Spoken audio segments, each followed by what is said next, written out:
कलकत्ता से 400 किलोमीटर दूर नोआखली, आज के बांग्लादेश में पड़ने वाला ये छोटा सा जिला हिंदुओं के सबसे बड़े नरसंहार का स्मारक है। वो शरद पूर्णिमा का दिन था। बंगाली हिंदू इस दिन पारंपरिक रूप से माता लक्ष्मी की पूजा करते हैं। इसे बंगाल में कोजागरी पूजा के नाम से जाना जाता है। 10 अक्टूबर वर्ष 1946, स्थान नोआखली, बंगाल। सूफी दरगाह दायरा शरीफ के खादिम पीर गुलाम सरवर ने 20,000 मुसलमानों को संबोधित करते हुए कहा, अपने खेतों में तुम जो चावल उगाते हो उसे कौन खाता है? हिंदू खाते हैं। हिंदुओं की औरतें सुंदर क्यों होती हैं? क्योंकि उन्हें अच्छा खाना मिलता है। हमारी औरतें बीमार पड़ती हैं तो उन्हें अपने हाथों से कौन टटोलता है? हिंदू डॉक्टर। सामने नाराए तकबीर, अल्लाहू अकबर चिल्लाती हजारों मुसलमानों की भीड़ थी। कसम खाई गई कि नोआखली में हर काफिर और कुफ्र के हर निशान को मिटा दिया जाएगा। बिल्कुल वैसे ही जैसे लगभग 2 महीने पहले कलकत्ता में डायरेक्ट एक्शन डे के नाम से हुआ था। कलकत्ता की ही तरह हाथों में चाकू और गंडासे लिए जिहादी भीड़ ने चुन चुन कर हिंदू पुरुषों को मारना और हिंदू महिलाओं से बलात्कार शुरू कर दिया। हिंदुओं की दुकानों और मकानों में आग लगाया जाने लगा। हिंदुओं से कह दिया गया था कि जिंदा रहना है तो उन्हें इस्लाम कबूलना होगा। जस्टिस जीडी खोसला ने भारत के विभाजन पर अपनी पुस्तक स्टर्न रेकनिंग में लिखा है, भीड़ ने नारायणपुर के जमींदार सुरेंद्र नाथ बोस के मकान पर हमला बोला। वे परिवार के साथ छत पर चले गए। दंगाइयों ने घर में आग लगा दी। घर जलने लगा तो सुरेंद्र बाबू ने छत से छलांग लगा दी। वे दंगाइयों के सामने ही गिरे। उन्मादी मुसलमानों ने उनके शरीर के टुकड़े टुकड़े कर डाले और उनका कटा हुआ सिर पास में ही खड़े पीर गुलाम सरवर को भेंट किया। ऐसा नहीं है कि नोआखली के हिंदुओं ने प्रतिरोध नहीं किया। हिंदू महासभा के नेता और वकील राजेंद्र लाल रॉय चौधरी ने लोगों को संगठित करके संघर्ष का प्रयास किया, लेकिन वे सफल नहीं हो पाए। उनके घर को भी जला दिया गया। मजहबी दंगाई राजेंद्र लाल रॉय चौधरी को अपने साथ ले गए। बाद में उनका कटा हुआ सिर सूफी गुलाम सरवर को पेश किया गया। उनकी 2 बेटियों को मौलवियों ने आपस में बांट लिया। कलकत्ता में डायरेक्ट एक्शन डे के विरोध में गोपाल पाठा ने हथियार उठाया था। उनका प्रतिरोध सफल रहा था क्योंकि कलकत्ता में हिंदुओं की जनसंख्या अधिक थी, जबकि नोआखली में हिंदू मात्र 20% थे, जबकि मुसलमान 80% थे। तब जो नोआखली में हुआ वो आज हम कश्मीर से लेकर केरल और कैराना तक में आए दिन देखते हैं। 10 अक्टूबर 1946 को शुरू हुआ ये हिंदू नरसंहार चलता रहा और बाकी देश में किसी को कुछ भी पता नहीं चलने पाया। 15 अक्टूबर को नोआखली नरसंहार की सूचना दिल्ली पहुंची। 17 अक्टूबर को गांधी जी ने प्रतिक्रिया देते हुए कहा, हिंदू महिलाओं को मरने की कला सीखनी होगी। बलात्कारी के सामने झुकने से अच्छा है कि वे अपने हाथों से अपना गला घोंटकर या जीभ दांतों में दबाकर मर जाएं। गांधी के इस असंवेदनशील बयान से पूरे देश में हिंदुओं में कड़ी प्रतिक्रिया हुई।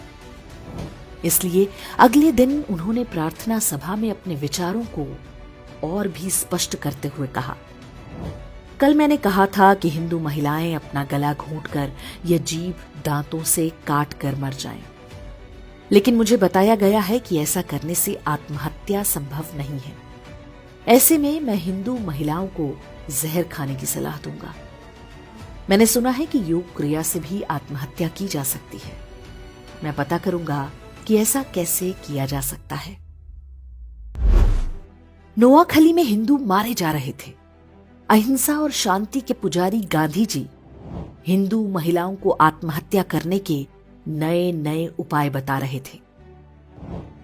नोआखली और आसपास के क्षेत्रों में जिहादी निर्वस्त्र हिंदू महिलाओं के जुलूस निकाले जा रहे थे, लेकिन गांधी शांति और अहिंसा की अपनी विकृत धारणा का सार्वजनिक प्रदर्शन पूरी निर्लज्जता से करते रहे। 19 अक्टूबर को कलकत्ता के अमृत बाजार पत्रिका में एक समाचार छपा जिसमें नोआखली के विभूति भूषण दास के हवाले से शीर्षक दिया गया, वी ऑल हैव बिकम मुस्लिम। इसमें बताया गया कि नोआखली में अधिकांश हिंदू पुरुषों को काट डाला गया है, महिलाओं और बच्चों को जबरन मुसलमान बना दिया गया, उन्हें गोमांस खिलाया जा रहा है और 5 वक्त नमाज पढ़ने का आदेश दिया गया है। बंगाल के तत्कालीन गवर्नर ने भी अपनी रिपोर्ट में इसकी पुष्टि की। नोआखली में जिन पुरुषों की हत्या की गई, उनकी विधवाओं का निकाह उनके ही पति के हत्यारे के साथ पढ़वाया गया। बूढ़े मौलवियों की गिद्ध दृष्टि छोटी बच्चियों पर थी, जिन्हें वे अपनी हवस का शिकार बना सके। गांधी के कहने पर कांग्रेस के तत्कालीन अध्यक्ष आचार्य कृपलानी और उनकी पत्नी सुचेता कृपलानी नोआखली के दौरे पर गईं। आचार्य कृपलानी ने अपनी पुस्तक Gandhi his life and thoughts में लिखा है कि हमारी मुलाकात बंगाल के मुख्यमंत्री सुहरावर्दी और गवर्नर फ्रेडरिक बरूच से हुई। जब मैंने हिंदू महिलाओं के अपहरण और बलात्कार की बात पूछी तो गवर्नर बरोज ने उत्तर दिया, ये तो होना ही था। हिंदू महिलाएं मुस्लिम महिलाओं की तुलना में अधिक सुंदर होती हैं। मेरा मन किया कि मैं उन्हें वहीं पर पीट दूं, लेकिन मैंने खुद को रोक लिया। सुचेता कृपलानी ने कुछ हिंदू महिलाओं को बचाकर राहत कैंपों तक लाने में सफलता पाई। पीर गुलाम सरवर हुसैनी इस बात से इतना भड़क गया कि उसने फतवा जारी करके कहा कि जो भी सुचेता कृपलानी के साथ बलात्कार करेगा उसे गाजी की उपाधि दी जाएगी। इसका परिणाम हुआ कि सुचेता कृपलानी हर समय अपने साथ जहर का कैप्सूल रखा करती थी।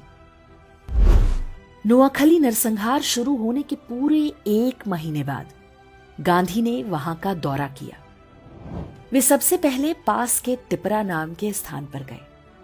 यहां दंगा पीड़ित हिंदुओं के लिए राहत शिविर चला रही सुचेता कृपलानी के साथ गांधी की मुलाकात हुई। उनके काम से खुश होने के बजाय गांधी जी ने सुचेता कृपलानी से कहा कि कैंप में रह रही हिंदू महिलाओं को निशुल्क खाना ना दिया जाए, बदले में उनसे काम कराया जाए। गांधी जी ने सुचेता कृपलानी को यह निर्देश भी दिया कि वे इन हिंदू महिलाओं से कहें कि वे वापस अपने गांव में जाकर मुसलमानों के साथ मिलजुल कर रहें, चाहे उनकी जान ही क्यों ना चली जाए। नाथूराम गोडसे और उनके मित्र नारायण आप्टे भी तब नोआखली गए थे। वहां पर वे राहत कैंपों में रह रहे हिंदुओं की सेवा करते थे।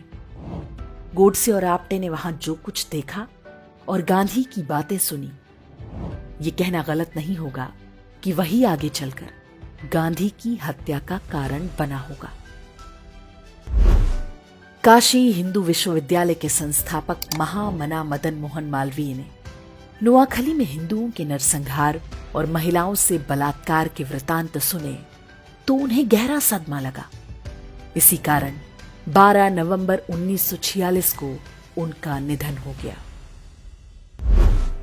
स्वतंत्रता के बाद बंगाल के पहले मुख्यमंत्री बने प्रफुल्ल चंद्र घोष ने अपनी पुस्तक Gandhi as I saw him में लिखा है, गांधी जी ने एक युवा से पूछा कि नोआखली में हिंदुओं और मुसलमानों की जनसंख्या का अनुपात क्या है। युवा ने उत्तर दिया, हिंदू 20% हैं और मुसलमान 80%। गांधी जी ने पूछा, जमीनें किस अनुपात में हैं? युवक ने बोला, 80% जमीनें हिंदुओं की हैं और 20% मुसलमानों की। तब गांधी ने कहा, संघर्ष का असली कारण यही है। अर्थात जिस व्यक्ति को राष्ट्रपिता बताकर देश पर थोप दिया गया, उसने जिहादियों के हाथों हिंदुओं के नरसंहार को आर्थिक असमानता से जोड़ दिया।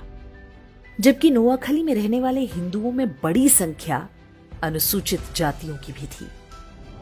ये लोग बहुत निर्धन थे।